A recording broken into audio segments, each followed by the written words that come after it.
तो इसका मतलब अनवर साहब, ये जो अभी जनवरी से बात हो रही है कि एग्रीकल्चर सेक्टर को टैक्स नेट में लाया जाएगा, इसके लिए बाकायदा तौर पर कानून साजी भी की जाएगी, तो ये भी फिर मुश्किल होता नज़र आ रहा है, चूँकि जो तबका भी थोड़ा एहतजाज करता है या थोड़ा सड़कों पर हमें नज़र आता है या हुकूमत को टफ टाइम देता हुआ, चैलेंज करता हुआ नज़र आता है, तो फिर उस सेक्टर को टैक्स नेट से बाहर ही रखा जाता है, जो ताजिर दोस्त स्कीम की नाकामी की सूरत में एक मिसाल तो हमारे सामने है।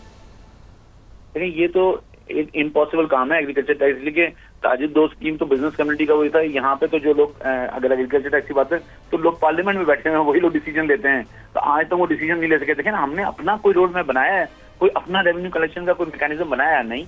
आपको जो आके वो डिक्टेशन देते हैं, आप उसको इम्प्लीमेंट करने चले जाते हैं। तो आपकी अपनी कोई विजडम नहीं है, आपकी कोई अपनी पॉलिसी नहीं है, आपको कोई अपना पता नहीं है कि मुझे टैक्स कैसे कलेक्ट करना है, मुझे आवाम को क्या सहूलतें देनी है, मेरी कॉन्स्टिट्यूशन में क्या जिम्मेदारी है, आपको पता ही नहीं। आप जो IMF आएगी, वो जिस तरह की डिक्टेशन देगी, दूसरे दिन सुबह से पूरी जो फोर्स है ना, वो उस पर लगनी शुरू हो जाएगी।